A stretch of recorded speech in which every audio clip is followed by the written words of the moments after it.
Okay, so in this lab, we're going to try to do or have successful plasmid-based transformation.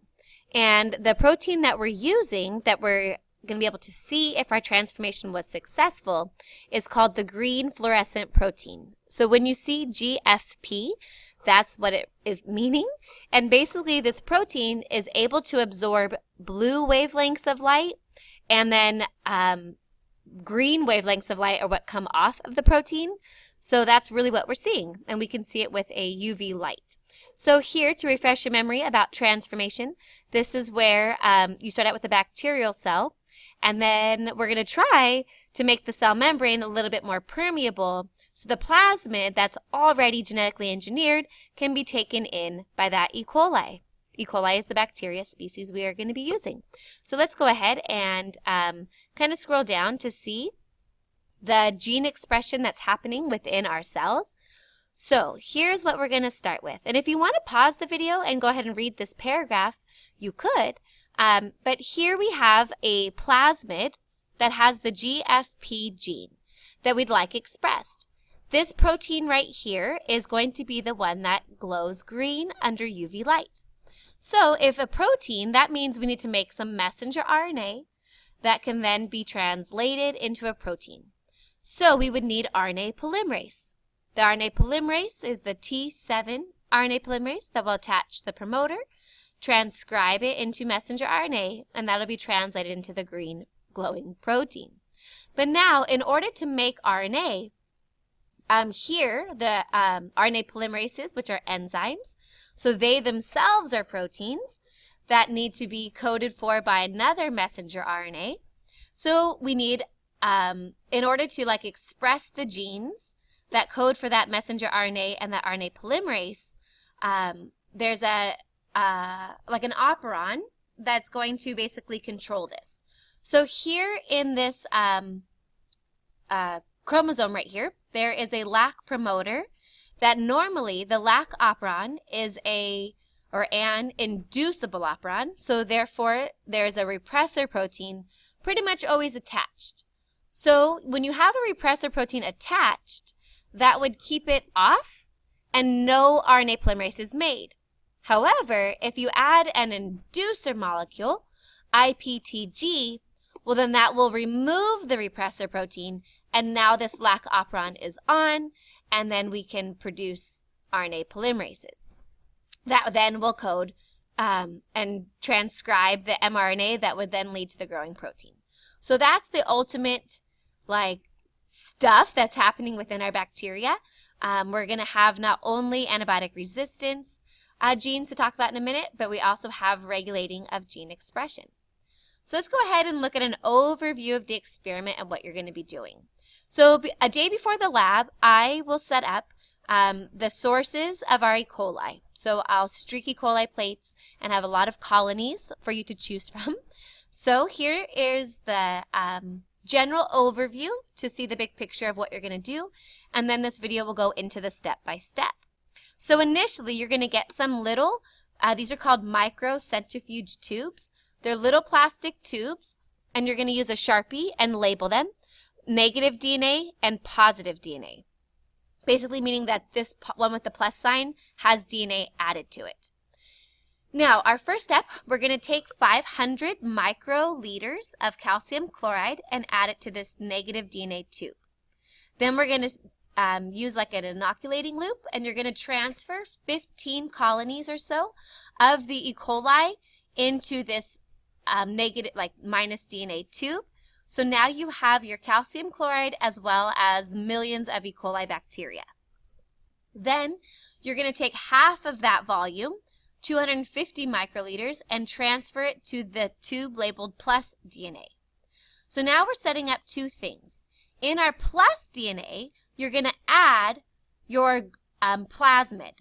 So now if we really think about what's happening here, the minus DNA tube, we did not add the plasmid, we only have the E. coli bacteria. This is ultimately going to serve as our control. Now over here with the plus DNA, that's when we're adding the DNA plasmid. That plasmid has that green, the gene for the green fluorescent protein. So we're adding that plasmid to the tube. This plasmid, keep in mind, what we're trying to do, if we scroll back up here, is we're hoping that this plasmid is going to be taken up by the E. coli. So in the plus DNA tube, we're mixing plasmid that's been genetically engineered with the E. coli cells. Our hopes are that they become transformed. So how we're going to do that is we're going to take a couple steps. The idea behind these next set of steps is to try and increase the permeability of the cell membrane and the cell wall of the bacteria. So by adding the calcium chloride and those ions, and then going through a couple steps of like rapid temperature changes, like heat shock to the little E. coli cells, we're hoping to increase the permeability of the membrane. So after you've added your plasmid to your plus DNA tube, you're going to incubate the tubes on ice for 10 minutes. At the 10-minute mark, you're going to transfer them over to a hot water bath at 42 degrees Celsius, which is basically over 100 degrees Fahrenheit. So you're going from ice, really cold, to hot, and then you can put them back on ice for 2 minutes. And so that change in temperature, we're hoping makes the membrane more permeable, and then that would make it easier for the plasmid to be taken up during transformation. And then we're going to add 250 microliters of recovery broth. And then we're going to incubate tubes for about 37 degrees, which is about human body temperature, for 30 minutes. So now during this 30 minutes, that is when we're hoping that transformation occurs, that the E. coli in this plus DNA tube will actually take in that genetically engineered plasmid. Then we're going to spread our E. coli onto the 4 different Petri dishes. When we look at the Petri dishes, they're going to have labels on them. One will be a plain Petri dish with no lines or marks. That's just plain old nutrient agar. Then we're going to have 1 or 2 that have ampicillin added. So that plus amp means that these 2 Petri dishes, as well as this third one, are going to have antibiotics in all 3. So now I want you to think about when we add those antibiotics, only bacteria that carry the gene for antibiotic resistance will survive on these 3 plates. Then we have here in the experimental one, these are going to have, so our bacteria will be spread here as well from this test tube or microcentrifuge tube. And then over here, we have our E. coli that were exposed to the plasmid that we're hoping for transformation will be streaked on these 2 plates. Now, you'll notice this black line on all 3. That means the antibiotic ampicillin was added. However, in this Petri dish, in the nutrient agar, IPTG was also added to this Petri dish. So I really want you to think about what's happening in our experimental plates. They both possibly have the plasmid, and then one of them has an inducer molecule. And then we're going to let the plate sit for about a day at 37 degrees Celsius, and then when we return to class, we'll expose them to UV light to see if any of them are expressing that glowing fluorescent protein, or the gene for fluorescent protein, GFP. Now, when we look at lab safety, we are working with antibiotics, so we'll disinfect our workbenches, etc. And we'll go over lab safety in class. Now, here is a step-by-step pictures of what you're going to be doing. So first, you're going to label your DNA plus and minus on your microcentrifuge tubes. You're going to add 500 microliters of calcium chloride.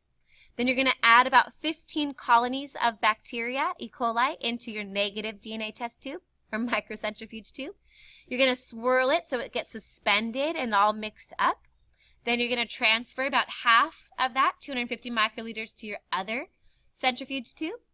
Then to that plus DNA one, you're going to add 10 microliters of plasmid to that. This is where we're going to do the heat shocking. So now we're going to put it on ice for 10 minutes, hot water bath for 90 seconds, back to ice for 2 minutes. Then we're going to add 250 microliters of recovery broth to our tubes. Then we're going to let them sit for 30 minutes and hopefully allow transformation to occur. And then we're going to streak our 4 plates. So if you want to pause the video, you can read through these directions if you'd like. We'll have them printed out in class as well. And then, so here when we look at what's going to happen, we're going to take, this is the more zoomed in picture of the final steps. So we're going to take our negative, our DNA E. coli that was not added with a plasmid, and we're going to put them onto our 2 plates that are labeled minus DNA. One will have antibiotics, one won't. And then in our plus DNA plates, we're going to add 250 microliters to the one that has ampicillin built in, and then 250 microliters to the plate that has DNA, the ampicillin, and the inducer molecule. And then we're going to, if we look at step 16, you're going to spread the cells over the entire plate using an inoculating loop. So you spread them all around, you'll cover it, wait 5 minutes. Then we're going to tip them upside down, tape them together, and label it. And then we're going to let life happen. The bacteria will undergo binary fission, and then expose them to black light so we can kind of see which ones are expressing that protein. And so again, here are the final steps. If you want to pause the video, feel free to read this summary. And that's it. Good job.